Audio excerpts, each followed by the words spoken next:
Alaska to take them into the interior and to the Denali National Park and everything. And they felt they'd come off of this luxury train, cruise ship, so why not, you know... keep the luxury going, huh? Keep it going, even though they were going into the wilderness. And so they started the Tour Alaska of the Colorado Rail Company.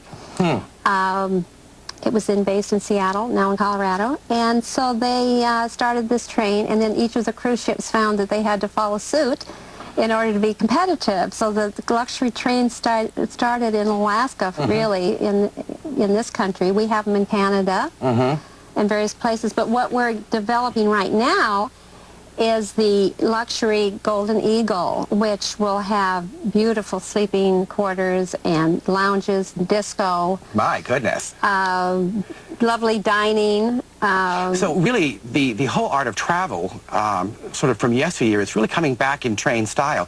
Let's take a look actually at some of the pictures. Yes. Now, which one is this? This is the exterior of the new Golden Eagle. And what we have done here is we've picked a very deep, beautiful burgundy color with the golds. Here, yes. And what we like to do is when we're designing this is to bring that color into the interior. So you start the experience from the time you view the exterior. It's interesting also, too, that the color is also surrounding this as well. There's a sort of a correlation between that and the environment as well. Yes, and this is the company that developed the glass domed car. It's very high, and it's beautiful when you travel in it. Oh, I'll bet. These are in Alaska now, in the domed cars. Let's go to the next one. Now, this is the lounge area. And, how beautiful. As you can see, when you sit there, the vistas are just incredible. Of course, that dome ceiling means you get head to toe, basically. That's right. And what we try to do is, first of all, you got to remember in designing this that we are designing a space that the interior space is 9.5 feet wide. So it's 9.5 feet between here and there. That is not a lot of space. On top of that, we have to take 3 feet out because this is all ADA. Anybody can come on in a wheelchair. Oh, my goodness. So you take 3-foot aisleway out. So I have 6.5 feet left to design. So it goes to 6.5 feet. And then I split that up on either side. Oh, my. Now, on top of this, everything must be bolted down.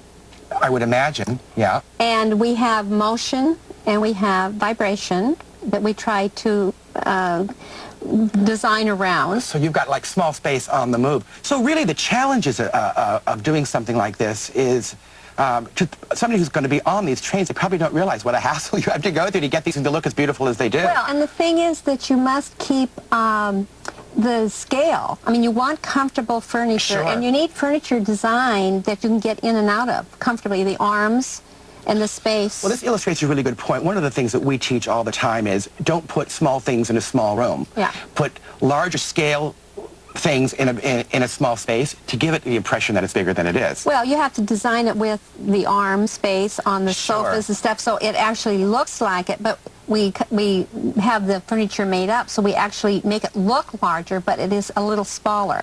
Now, some of these fabrics are witnessed right here, aren't they? Talk to me a little bit about some of these things. For instance, this is the fabric that is on the club chairs. Now, those club chairs in there are on swivels. That's here, right? There, so that they can actually turn out, so people can turn in and out to get smart idea. To get in and That's out. A great idea. You know, of the aisleways. We have to have everything. The fire codes are the same as like aircraft. It's one of the most stringent there is. So everything has to be flame retardant. Oh boy. Inherently flame retardant. So I have to take the fabrics, either have them processed through this, which sometimes destroys the fibers and makes them stiff. Yeah. Or we take and design our own fabrics, or we take and then we have them made up. I have this company in New Zealand that makes all of our wools, which this is a pattern that we had done. As you feel this is wool. And so this is very cleanable. And so durability is a big issue. Oh, maintainability and durability, because you have to remember that these trains... So with those of you who've got kids out there, listen up. Let's just move on quickly to the next one because we're running out of time here. Okay. Now, this is also part of the colorways that we see here. That's the leathers here? And the leathers, which you see here. And then we use the granites and the corians and the beautiful fabrics. Very pretty. We use lovely iridescence. Well, these so go, even the fabrics are luxurious. Yes. It's all part of that experience. Traveras and things that we have that have all of the shimmer and everything to them, and they're used more on the lower levels, but really we can cut. That's wonderful. Talk to me about the wall sconce there really quickly. It's so beautiful. This wall sconce is hand carved out of Corian. The countertop stuff? Yes. How cool is that? Hard surface. And That's we have great. a group in Seattle that is developing this, and they're doing coffee tables and everything. So we said, we need something that will not break. And what happens, we have to have these made so, because the light bulb jars out. Yeah, yeah. And if it's glass or anything. So we had this done, and this is the crest for the Golden Eagle. Very pretty. I want to show just one last thing really quickly. Let's take a look at this really quickly. And this is what we use instead of glass. This is in lucite. It's hand carved in lucite, and we can do all different kinds of designs. And again, it's non-breakable. Well, Shirley, thank you for showing us that attention to detail really pays off, even in a train. That's great. Thanks for coming by. We appreciate it. All right, now up next, we're traveling to East Bruton, Alabama, to meet a young lady and her aunt. Together, they took a hopeless space, and with a you-can-do-it spirit, not only transformed the space, but you'll see they also transformed themselves in the process. You won't want to miss it, so checking out our art department. This little tiny space, well, all creativity comes from here. Uh-oh. Hazardous waste, radioactive materials. I haven't been to the art department for a while. I'm sure they're just kidding. They're real jokers in the art department. So, I don't know, enter at your own risk. Jocelyn's okay. Jocelyn, I just wanted to show the folks at home the art department. It's the boss. See, this is where everything happens. You were supposed to see this. Oh, please. Dylan, Nathan, someone should have told me. Oh, get out of here. Probably wasn't a good idea. She's a little temperamental.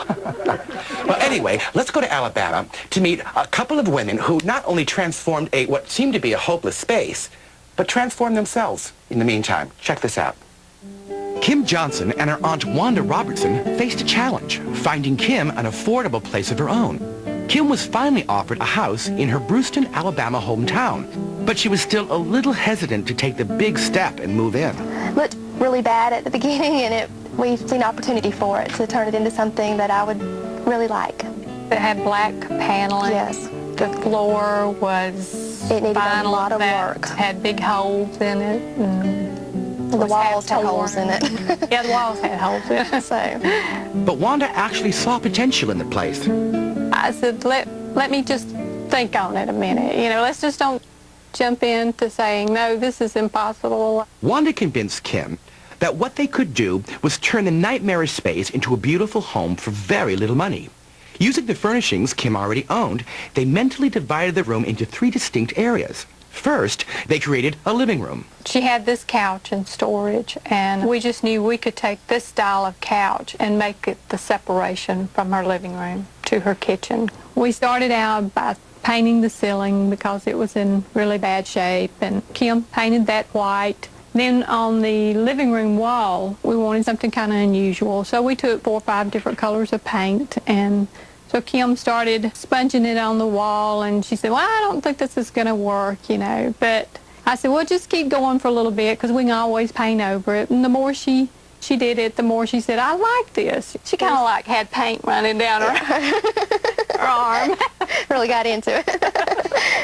Her coffee table was a hope chest that we could not find anywhere to put in here, but we thought, okay, we'll just make a coffee table out of it. So we took and covered the top with a suede material and cut a piece of glass to go on top of it.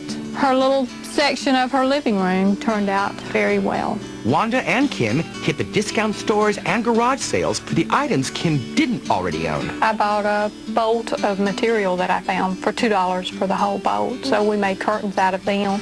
And the lace curtains, I got those, I can say maybe $4 or $5 for it.